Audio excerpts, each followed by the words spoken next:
Hello YouTube, I'm back with another video here, and the Frigidaire heat pump in my room, this is an 8,000 BTU air conditioner. It's starting to freeze over. Look at that. Icicles on the bottom. It's getting cold.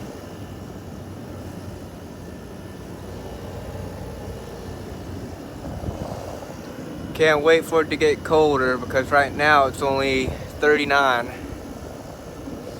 So when it gets colder, I'll show a defrost of it. But right now, it is starting to get cold enough for it to get some icicles on it. Little ice things right here. Look at that.